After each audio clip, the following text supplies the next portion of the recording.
It's spring week 6 here in Apothecaria, and during this cure episode, Mistress Sweetwater learns a new song. She'll be coming round the mountain.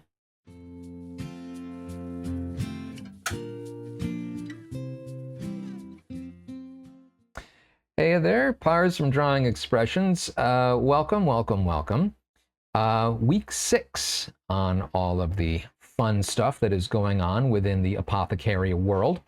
And yeah, so we've got a cure episode to do, and that's gonna kind of run through and see what's what in that episode. So before we get to that, let's get into the nitty-gritty underneath it all. Number 1, guidelines. Guidelines bend, they don't break. They will never fail you because they don't break. Rules, sometimes they work, sometimes they don't. Sometimes we feel good about breaking rules. Guidelines, they always bend. Bend them as much as you want, they're fine.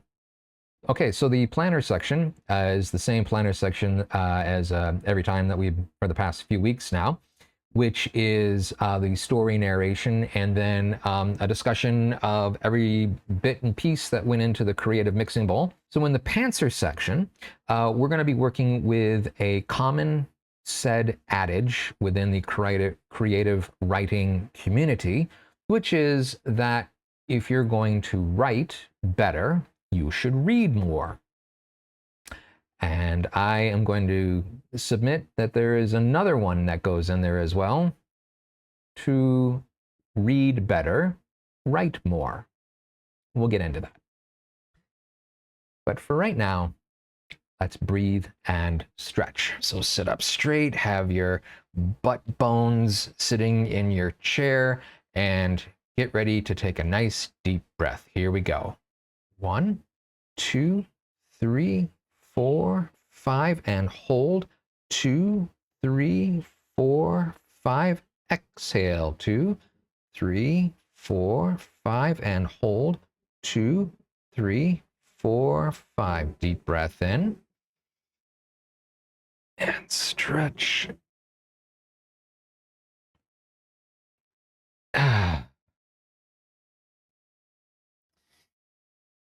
Okay. I know the little guide thing came off, but I'm going to stretch just a little bit extra anyway, because it's a guideline. Okay.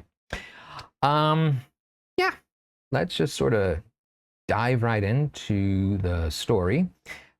Here we go. So this is spring week 6, and the episode is called She'll Be Coming Round the Mountain.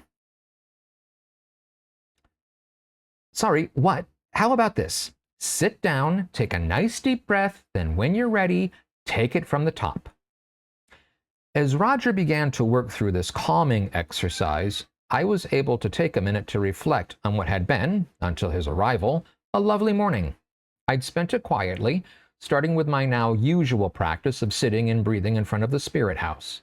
Afterwards, I spent some time with the bees. They'd flown around me, landed on me, and gently swarmed me. Far from creepy, it was comforting, although their little gripper feet can be a bit much on bare skin. I was within that communion of companionship when this loud lout had burst upon the grounds. Thankfully, he was consistently loud, so I wasn't hurt by startled bees.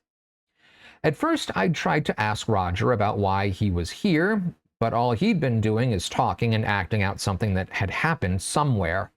I was hoping he'd make more sense after taking a minute to settle. But in watching him try to sit quietly, it was clear there was something going on bodily. He just couldn't sit still. And what's more, odd movements kept happening. It was like watching something in a bag trying to get out. Despite that, he did quiet down and told me his story. You remember that I'm an adventurer, right? I approached you in the Copper Fox a few weeks ago and offered to guard you on your foraging journeys. Say, why haven't you ever hired me? I'm really good at guarding and guiding. I mean, yeah, okay, yes, my armor is bits of what I can find to cover my important bits, but I'm saving up for a quality piece of leather. It's gonna be awesome. There's these trim pieces, red, you know, it'll set it all off, and I held up my hand, hoping he'd stop talking. Again, Yes, Roger, I remember you. I've been managing reagent gathering just fine, but I haven't forgotten your kind offer. And affordable, yes, affordable, but not needed by me to date. So why don't you tell me what brings you here? Right, yes, well, I was hired to take my customer, my client, to Heroes Hollow. Okay, who was your client? Oh, sorry, I have a strict policy of not revealing my clients' identities. Anyway, apparently there was a necromancer living in the dungeon, so we went in search of a reanimated skeleton. We had money to pay. Sigh. So the doctor was still in search of a living skeleton. So what happened? We made our way to where my client knew the necromancer lives, and we met this, I guess, person? Anyway, we got there. This person directed me to a room while the necromancer and my client conducted their business. There was so much cool stuff in the room. I swear I didn't hear anyone say anything about not stepping into the chalked star shape on the floor, but let me tell you, I heard about it right after I did it. The necromancer threw us out. My client was so angry. Anyway, there was some other stuff yelled back and forth, but I couldn't focus on it. Not that any of that stuff would have made sense to me, even if I'd been paying attention. Instead, I started feeling really weird. Like I wanted my body to do one thing, but things kept trying to move in weird ways. I mean, I'm a highly trained warrior. Reflexes that just snap. Like a trap. Here, watch. I stood, politely, watching. I didn't care about his air sword attacks and air shield blocks, I guess you could call it. I watched as bones continued to move about in decidedly odd ways. It was as if his skeleton had become reanimated inside his body. Restless bones, the witch's book calls it. It's annoying to have, but doesn't progress beyond the bones trying to move independently. The muscles help to keep everything in check. Roger had just finished reenacting some sort of mythic battle where he was the sole survivor. I interrupted his victory speech. Roger, why didn't the doctor treat you? Well... I just raised my eyebrows, waiting for what was going to be a ridiculous answer. He said I have PNSD, post-necromancer stress disorder. He said I'll be fine in a few weeks, and he wanted to give me some pill or other for stress, but I told him that my body is a temple and that I can't pollute it with something that'll make me sluggish. Here, watch. I managed to get his attention before he began slaying vast numbers of dread enemies. I can make a potion. It'll take a bit, but I can do it. And it won't make you drowsy. Is that okay? That sounds great. Here, watch as I show you how I defeated the moose-headed minotaur. That's great. Yeah, just great. Say, how about I direct you to these trees over here? Yes, these trees. The trees that are a good ways away from the cottage and my beehive. Okay? I'm going to gather some things and head out. You can stay here until I'm back. And time passes. It's nice being out here. The peace, the quiet. No trying to chop down a tree using a twig. Mouse-Eye, perched on my shoulder, echoed what I'd been thinking. He continued, although it does seem a bit cruel to whack a living tree repeatedly with a piece of dead tree. I mean, trees have feelings too. I said, I do hope they have a good sense of humor. Mouse-Eye shrugged. I think they're rather uptight. How else can you grow so tall? We both had a good laugh. It felt good to be out, walking, enjoying the sun, the breeze, and the gentle odors that floated on it. Not to mention the mountain looming ahead of us. Somewhere up there was glitter snow, the product of snow absorbing the power within ley lines. Combined with a bit of wild rose, that lovely flower growing in my plant bed, Roger and his amazing reactions / warrior instincts / pure physicality would be restored, which I'm sure to the relief of the trees would result in relief in not having him whack them over and over as he tried out various battle cries. I thought about the best way to locate the glitter snow, and it occurred to me that rather than find snow and hope it was on a ley line, that instead I should look for a ley line and follow it up the mountain until I hit snow. Rather brilliant of me, I wasn't ashamed to admit. The trick then was to find a ley line. And for that, I didn't need my eyes. In fact, they'd get in the way. Instead, I focused internally, paying attention to my intuition. While there are other methods of finding ley lines like pendulums and divining rods, they're just methods of focusing intuition. It did take a while of navigating the hills and terrain of the mountain while staying focused on the ley line, and in there as well was Mousei, who began telling jokes. It would have made things more difficult if I'd been laughing, but his jokes were so bad I only groaned. After finding a ley line, I then began following it. Unfortunately, they don't adjust course to help searchers navigate around sheer rock walls or through thick berry brambles. It took a while to finally reconnect to the ley line in a space with snow, but I found it, celebrated, and collected some. And celebrated again because who couldn't use a bit of victory dance in their life? However, victory speeches to phantom crowds of grateful townspeople saved from marauding hordes don't count. With the absolutely necessary reagent collected, I decided to look around and see if more potion ingredients were close by, which is how I noticed a cave. It was very nondescript on the face of it, but quite comfortable and cozy inside with mosses growing at the cave mouth and on the floor, which helps explain why a lost sheep might hunker down in it. But I said, "Hello?" And things progressed from there, mostly due to Mousei's ability to speak, what, everything? Sheep, for sure. Anyway, it became pretty clear that the sheep didn't belong here. It wasn't sure where exactly it did belong, but it was able to give us a clue or two as to where to go, at least initially. And that was near the mountain, but a different face of it. We had a walk to get this sheep returned. I did have a bit of a quandary. Return the sheep or get back to Wacky Roger. The sheep went out. We picked our way along the side of Moonbreaker Mountain. There were animal paths that made things easier when they existed and headed in roughly the supposed right way. And there were some places that were more, I don't want to say precarious, but there were places that guaranteed the sheep hadn't come through here. At one point we came across a large gold drake nest. The birds weren't amused, especially when I helped myself to bits of their nest, not structurally important bits, and a bit of guano that was holding it together. They cried, swooped, pooped on, not collectible, unfortunately, and pecked at us. Thankfully, it was more to scare than to injure. I thanked them and left, although I don't think they accepted my appreciation. As we made our way, the sheep had this amazing ability to find candy rock and eat it. All of it. After it had eaten the fourth lump, I began to worry it'd go into some sort of diabetic shock. How could it eat all that sweet? It was, ugh. And it would have been nice if it would leave one piece for me. It did, eventually. I decided to hide it deeper in a pocket than I usually put reagents because there was no telling if Sheepy would suddenly get hungry for my piece. Clearly, with this sheep's ability to eat candy rock, it hadn't passed through this path, and maybe the sheep had been in a diabetic coma in that cave for a while. Maybe?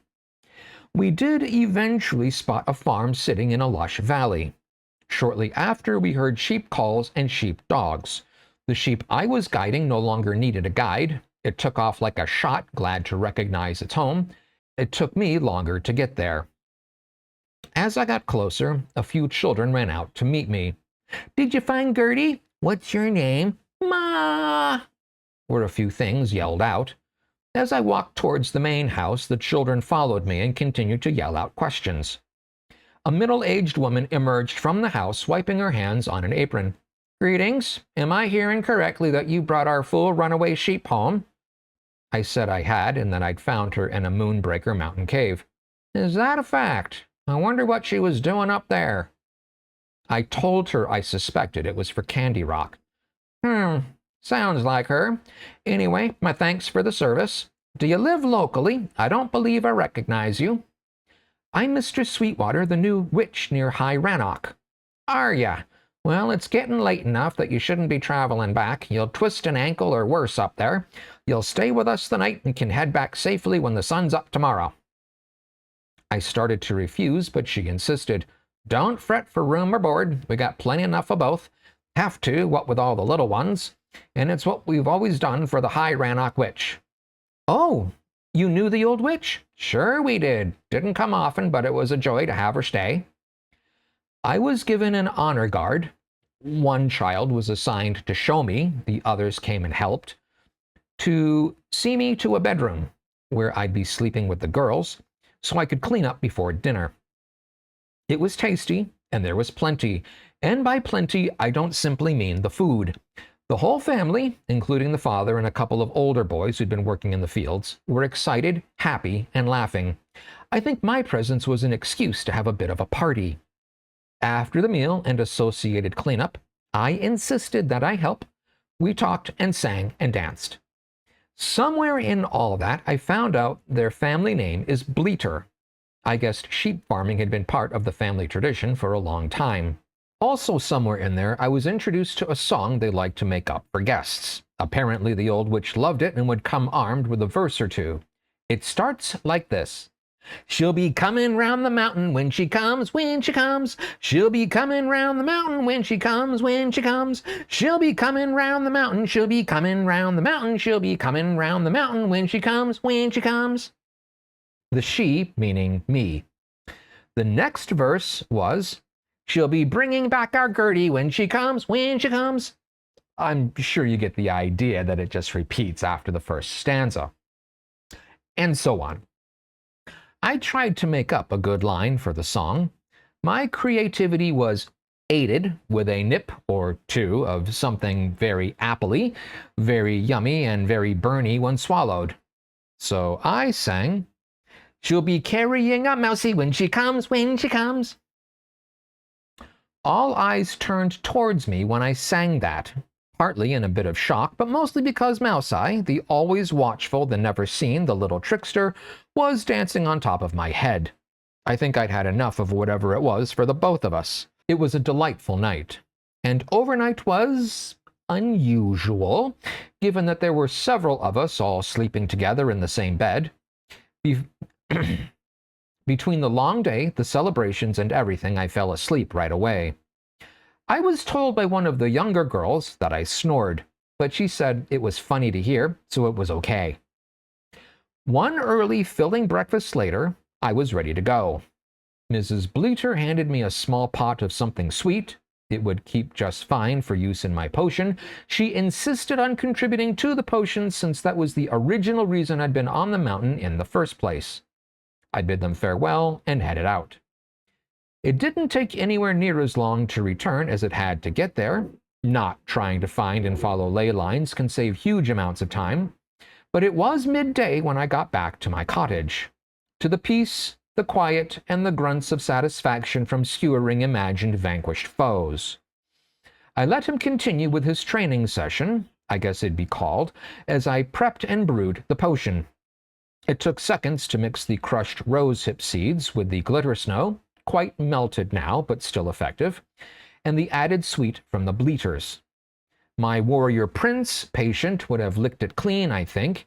He seemed as eager for sweet as Gertie was. Anyway, it was satisfying to see his bones finally settle down. The relief he was feeling was plain. His entire body relaxed. He even stopped stabbing everything around him. However, it was my turn to be uncomfortable. I knew he only charged 10 silver for a protection trip, and here I was about to charge him 30 for the potion, plus 4 for each of the 3 doses of sweet. 42 silver. That wasn't a profitable trip for him at all. Roger, to his credit, after he digested the cost, accepted it and paid. I encouraged him to let the doctor know about the additional cost of his healing and to add a term in his contract to include damages to person. I also felt bad when he told me he'd slept the night beneath a tree.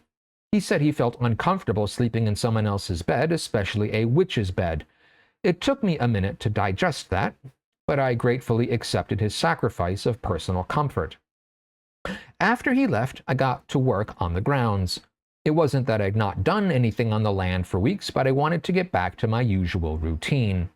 I finished up for the day and went into the cottage to make some food, nowhere near as tasty or as plentiful as last night's meal, which is when I spotted a note on the mantelpiece, with a gentle glow coming from behind it.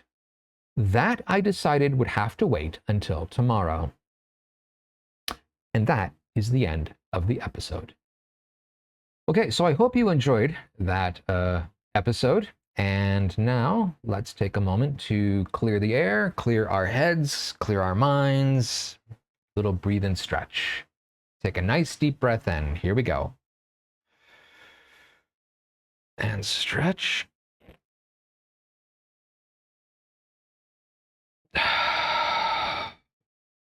There we go. Okay, so let's talk about the 3 things inside the creative mixing bowl that went into making this episode. So the first piece of the creative mixing bowl is the guidebook. What were the prompts that came from that? And so I'm going to come over here, and there we are, right there. So go ahead, take a screenshot. I'll just leave it up for another second or two, and good. That be that. Yeah, so let's talk about some details, diving into the details with this prompt stuff. Okay, so number 1 is restless bones is another one of these ailments that has a timer of 13 actions.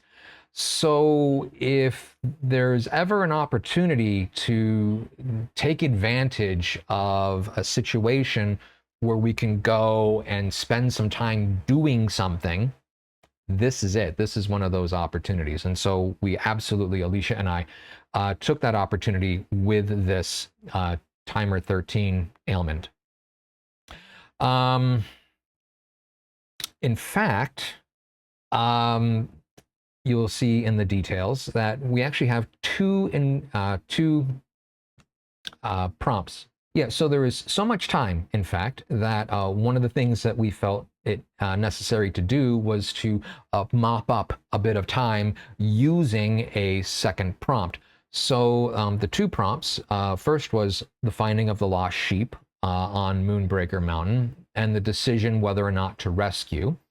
And then the second was encountering the Guldrakes. And so each one of these, there is some consequence to going ahead and using them. So with the lost sheep, if you rescue it, you lose 2 actions, but with a timer at 13, that's okay. And you get an additional 3 sweet for the potion that you're making in this round, in this episode. And so what was put into Roger's potion is really sweet. 3 doses it's like 3 doses of honey. It's quite a bit.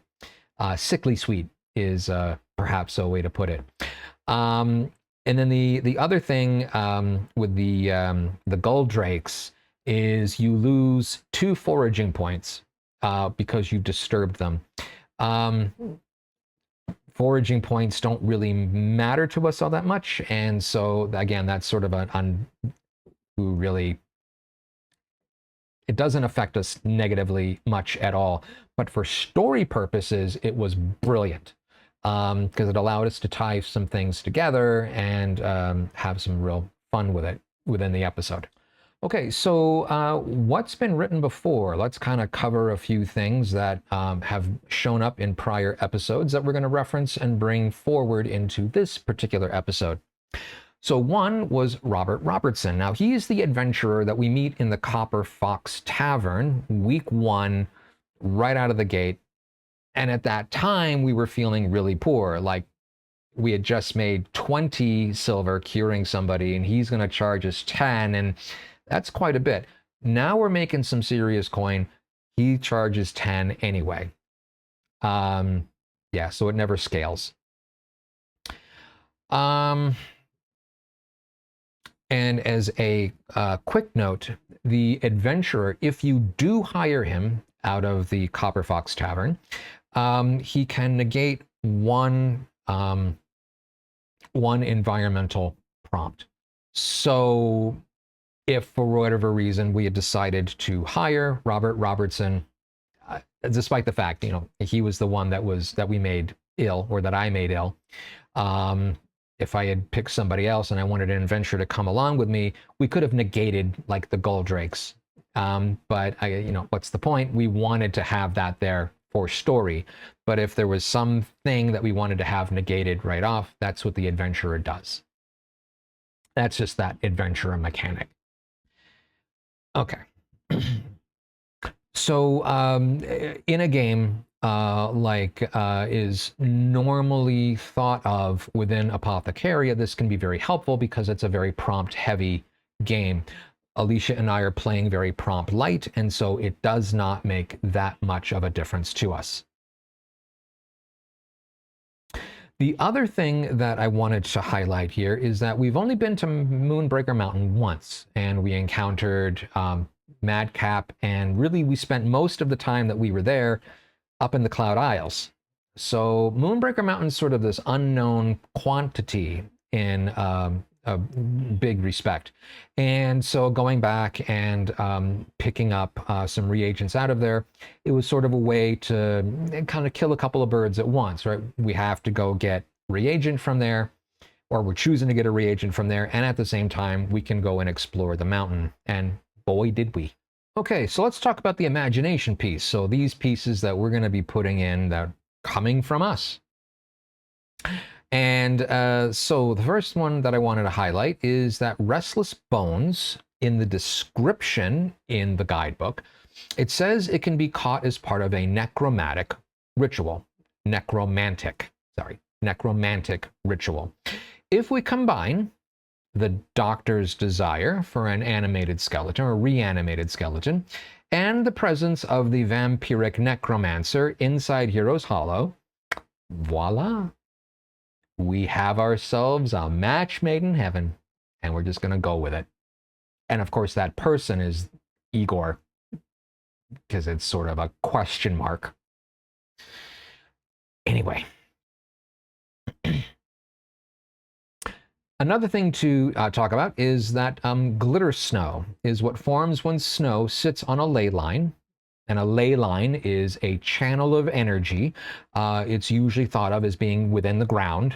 And people have thought that ley lines connect spiritually important points, and that there's concentrations of them and blah, blah, blah, blah, blah, blah, blah.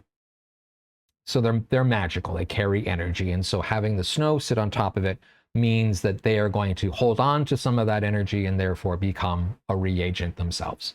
And I think the one thing that occurred to me when I was looking at glitter snow is, well, okay, how do you find glitter snow? So that was just a little bit of a detail, just a little bit of a thought. And to my mind, putting that in, it makes mention real quick that we're thinking. And so following the thoughts of our main character, following the thoughts of Sweet, to me is it's rewarding, and also it helps to immerse the reader inside the narrative. Okay, so when we rescue the sheep, where do we go? So first off, how do you figure out that the sheep needs to go back to the sheep farm? In which one? Could there be multiple ones around Moonbreaker Mountain? So there was a little bit of a thing to figure out. Okay, so we figured, okay, we'll take her back to a farm. How do you get back to the farm? Now we're going to be making our way over the mountain and maybe following her path back, maybe not. Because if you've ever been hiking and you're going in one direction, and then you turn around and you're going the other direction, oftentimes things look very, very different. Even like the tree that you're passing by, it looks different one way than the other way because of what's behind it and the perspective and, blah, blah, blah, blah, blah. So it can be very disorienting to go one way and then come back the other way. So even that poor sheep, if we were talking about like, does this look familiar? And like, no, it makes sense.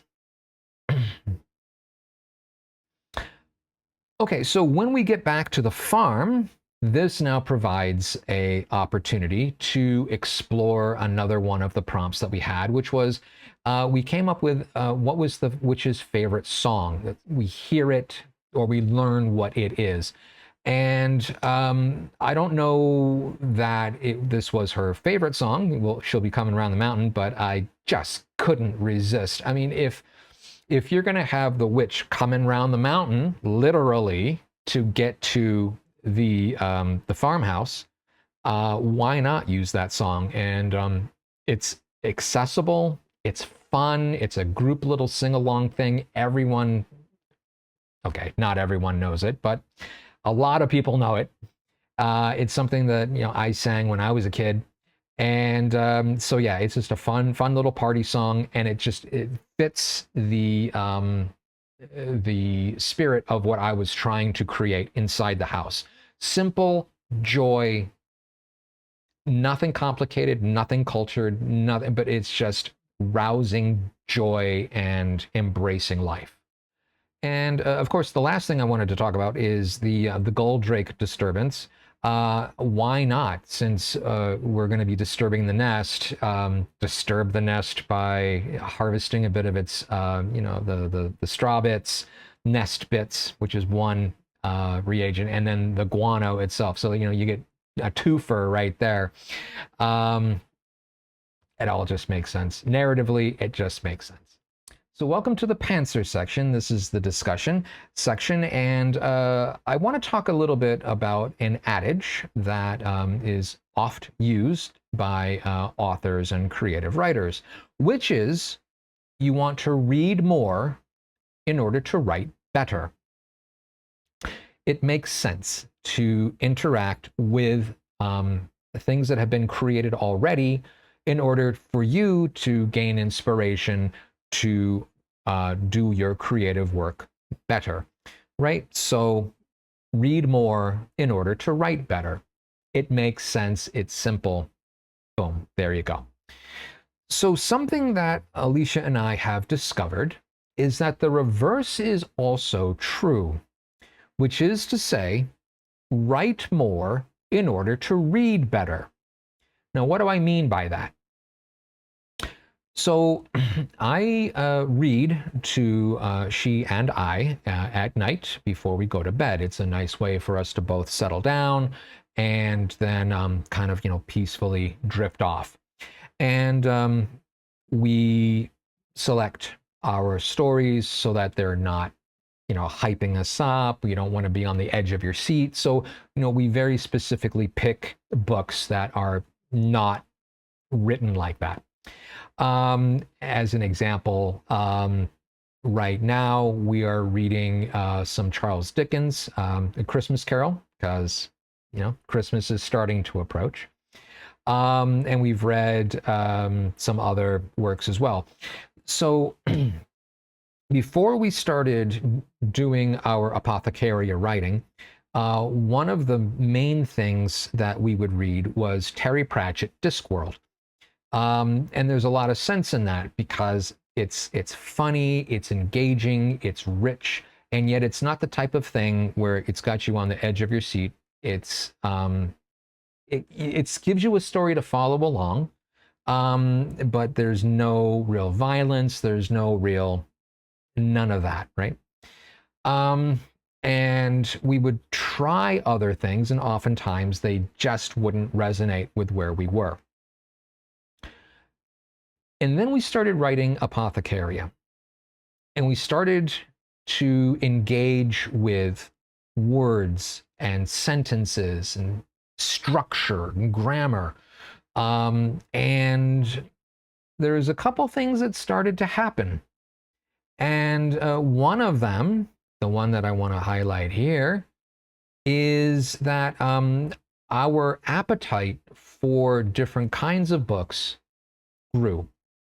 And so, and in particular, we read Virginia Woolf, Orlando.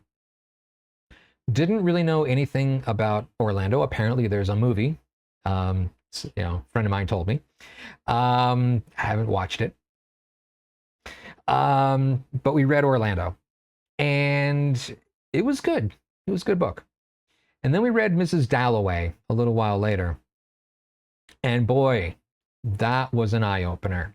Mrs. Dalloway, if you're going to read Virginia Woolf, I can't recommend enough Mrs. Dalloway. In fact, Alicia has, I'm joking a little bit saying that she has a new spirit animal. It's a wolf, WOOLF.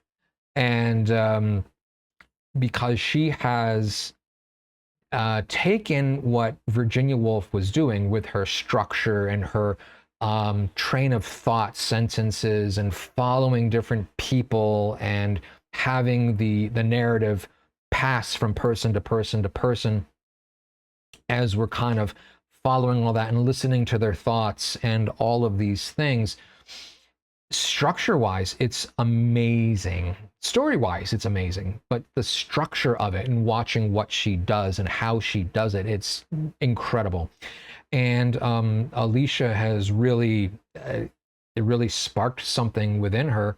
And so her writing has become much beyond what it was that she was writing before. Not to say that her writing was bad before. It was really well written. We read our stories to each other, and so we're always listening and giving feedback, and I've always been impressed with what she writes.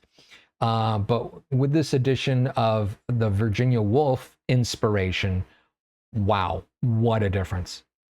And the reason why this became accessible is because we started writing.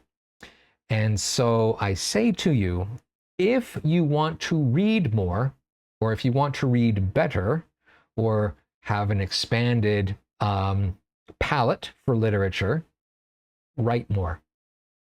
I can't stress this enough. Write more. And if you don't write at all, write. And I think you will find that you will gain benefits from that, not least of which is enjoying more and varied types of literature. So to sum up, what you read will influence what you want to write, and what you write will influence what you want to read. And that pretty well covers everything that I wanted to cover today. So let us go into the Drawing Expressions haiku, a creative space, holistically supportive. Please like, share, subscribe, please. And with that, thank you so much for being a part of this journey, for listening to me babble on, and I hope I will see you in 2 weeks' time. And until then, bye for now.